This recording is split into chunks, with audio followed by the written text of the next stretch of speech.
Assalamu alaikum everyone and welcome to my channel Re on the Go.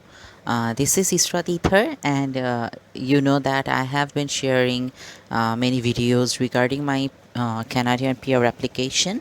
So I am a Canadian Immigration's Express Entry PNP nomination category applicants, and I received Ontario PNP nomination under Human Capital Priority Stream and from the Express Entry class of Ontario PNP nomination. So in this video actually I'll be demonstrating and showing you the Ontario Provincial Nomination application format I submitted. It's kind of a e-filing to submit expression of interest for getting the Ontario PNP nomination. But I'm an express entry class, so mine will be a little bit of different than those who are not from express entry class but submitting their expression of interest to get Ontario PNP nomination. Like if they have studied in Ontario or is working in Ontario and wants to get Ontario PNP nomination, they can file another e-filing portal. I mean, only for them who are not from express entry class. Anyways, so firstly, to start the application process demonstration, before that, just to let you know that I received NOI, notification of interest, through my express entry profile. At that time my CRS score was 466 and my job NOC code is 4163. It's like the business development officers.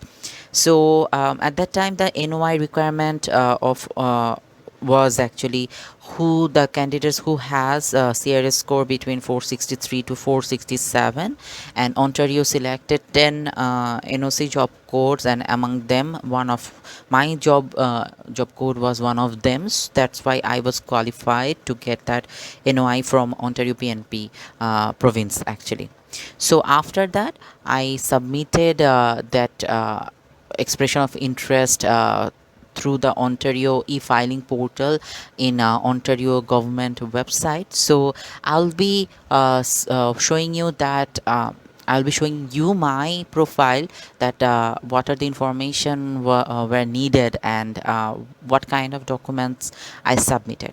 So please continue to watch my video and stay tuned with me and stay with me through this whole video. So please subscribe to my channel and don't forget to like and share my video. I'll be really happy if you do that. Thank you.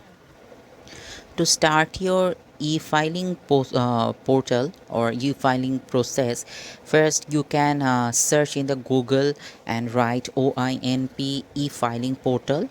So then you'll get these options. Just go to the first option, so you'll be directed to this page. So you just put I'm not robot and continue. Okay, so there are the three options you see. If you are returning user, that means you have already I mean you have your login credential, like you have already applied or you are already registered in their website, then you press the returning user. And if you're a new applicant, if you are just creating your profile, then you press this one. And if you are a new representative, like to submit your application, there are many legal representative legally selected. They can apply on behalf of the candidate, so they should apply through this one.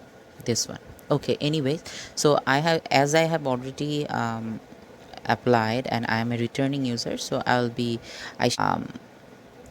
press this one. So let me go there. Okay, you see this is the login portal you will get. So here you can see that there is a one key. So if you don't have your account, then you will just sign up here. You can sign up here and provide your all information, then you can get your one key ID. But please remember that you cannot change your email address. So therefore, what email address you are putting here or using here to create your profile, don't, I mean, put use that kind of email address which you will never change, because I prefer using the same email address whenever, if you get PNP nomination and your express entry profile, the email address should be same.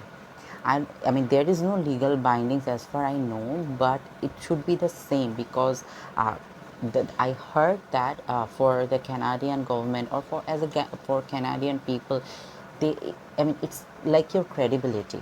If you are using one email address, it creates a positive impression. So try to use the same email address for your express entry profile and also your OINP profile.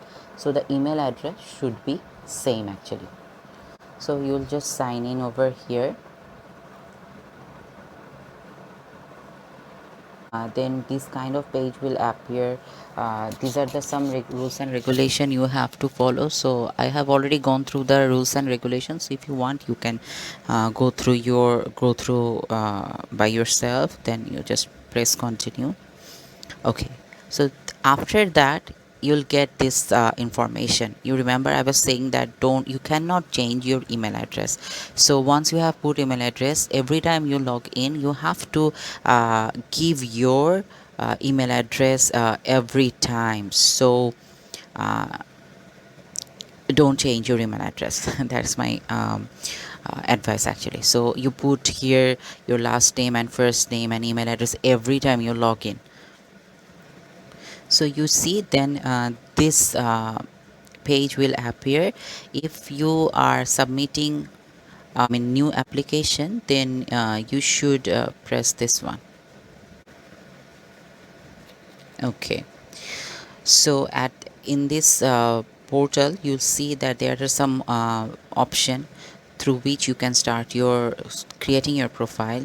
So there are so many options. You can see that you have if you have a job offer option, employee job offer, foreign worker stream, international student stream, in demand skills stream, and then you have Ontario's express entry, French speaking skill worker stream, Ontario's express entry human capital priority, and also stream and master's graduate stream, PhD graduate stream. There are so many options. So for me, I should press this one, human capital priority stream. So if you have selected this one, if I mean, you must choose the stream correctly. Once you have chosen your stream and start your profile, and later on you find out that your stream is wrong, so then you can just cancel your application, but you cannot actually transfer or change that one. So you have to create your profile again. So it's better you just be careful about that, and know the information correctly. So yes, you put yes.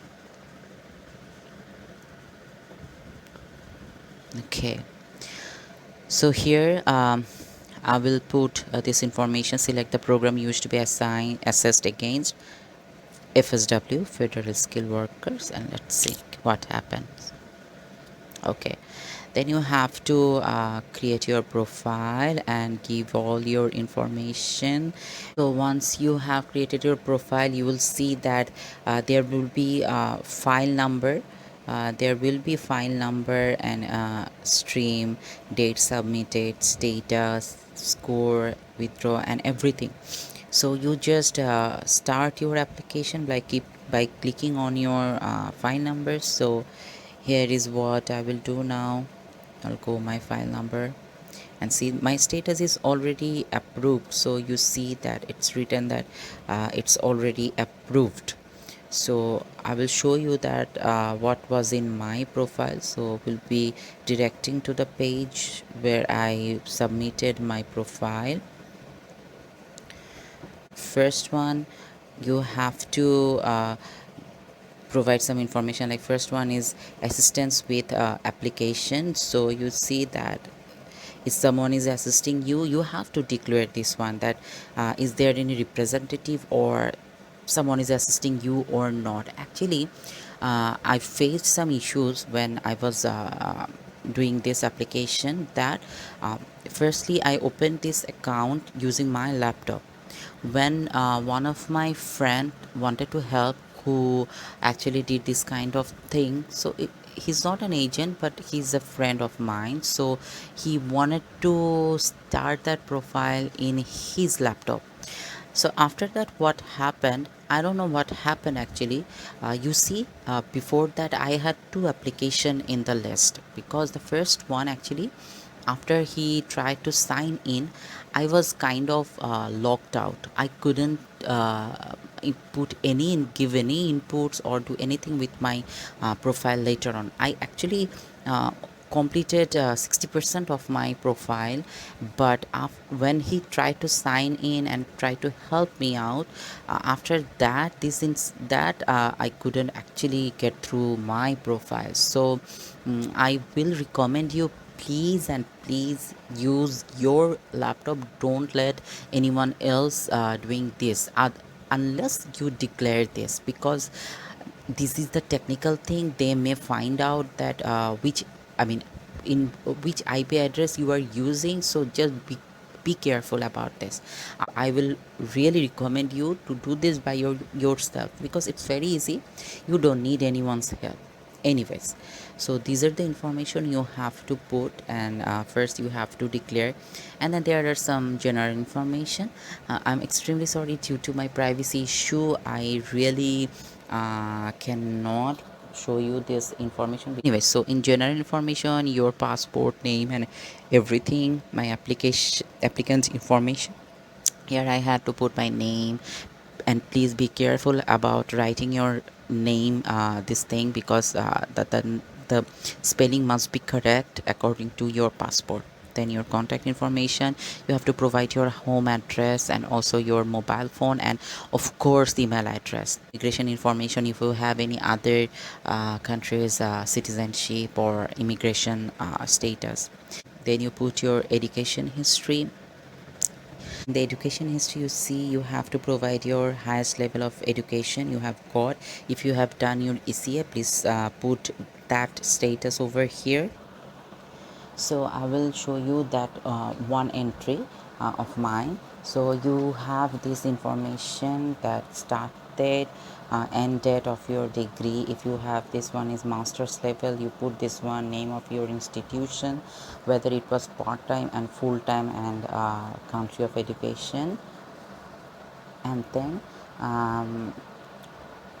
you have to give this information also, like this degree, is it a Canadian degree? And in case it was no. And then if do you have your ECA? Yes. And issuing organization of ECA and date of issue and your ECA certificate number you have to put, and level of education according to your ECA report. Okay, after that you have to put your language proficiency information, like your IELTS information over here. You have to put your IELTS certificate name, number, and the date of your exam, date of your result, and everything you have to put it here. Then if you have any employment in Ontario, like arranged employment or job offer, you have to put that information over there. And then this is a work history. So I will also show you the work history, what I have put, one of the input of mine. So this is one of my job experience entry. So you see that when you have started, you have to put that date. If it's your current job, then put this bar, it's your current job, and not if it's your previous experiences, then put your date over here, the last date of your job experience. But be advised, the date you must put if you can get those documents, like the reference letter and everything, actually according to that you must put that date. If there is a mismatch between your documents and your input, it will be really very much it will be really bad for you, for your applications approval. So please just be careful about that. Then hours per week. So also please be sure that, like, if you are working 5 days and you work 8 hours and it's written in your reference letter, your appointment letter, so your per week hours is actually 5 into 8, 40. But if you are working 6 days, like many of our offices are open in Saturdays, so it will be like another 8, so 9 into 6 into 8, 48 hours, then it will be 48 hours. But if you're working 9 hours, most cases you see that offices are open 9 to 6, so that's a 9 hour, but it's not written that you get 1 hour break or not. Like in mine case, 9 to 6, I have an experience of 9 to 6, so in that case you put 54 hours per week. Okay, and then your company name and towns, country name, this and that. Okay, and after that you have to put that information in other activities. So in this section, actually other activities, this is a very important part of your application, so I will be demonstrating you. Please keep your concentration on this one. So, other activities, please read the instruction very carefully. It's written that, do you have any other activities excluding education and your paid work history in the last 10 years or the age of 18? Okay, so that means if your age is more than 18 and you have 10 years back history, so of course, other than if you, I mean, from your what should I say, from your day of study, I mean, count it's a 10 years. So in 10 years you have completed your education and also your work. I mean, you have been working or you are working, this kind of things. So in last 10 years there should not be any gap. So just listen to me very carefully. There should not be any gap, otherwise your application will not be submitted, or if it got to be submitted, it can be refused. So you should count your days, that if there is, like, it can be like 1 or 2 days gap. Suppose you have finished your degree on 30th March, but you started your first job in 1st of April, so the gap is for one day, 31st March. So what you have done, you must do something. I mean, you have to give your input for that one day also. Maybe you are waiting for your new job or traveling or anything, so you should give your input, and then there should not be actually any gap. So there should not be any gap from the day you are submitting this profile, from this day to the backward 10 years. So keep that in your mind. So provide details of your other activities excluding education and paid work history. Other than your education and history, so other than your education and paid work history, you must provide the information regarding your travel, training, unemployment, volunteer work, sick leave, parental leave, and etc. So I will be showing that one on two of my inputs. Okay, so it's a very personal information, my very personal information, but I'm still sharing. You see that I have a unemployment activity of 3 months, and it's into 2021. So I gave the explanation. I left my job because of COVID and everything. Then I started looking to get a new job and got an offer from that organization. These are the thing I gave input. So where it took place, it can be your traveling and everything. So you can give your input about that. And also another one is that when I was still working, I had a maternity leave, though I was already employed at that time, but I had a maternity leave for 4 months in 2019. So I also gave that input because I didn't want to keep any gaps in my information. Maybe I did extra, but I also given that info.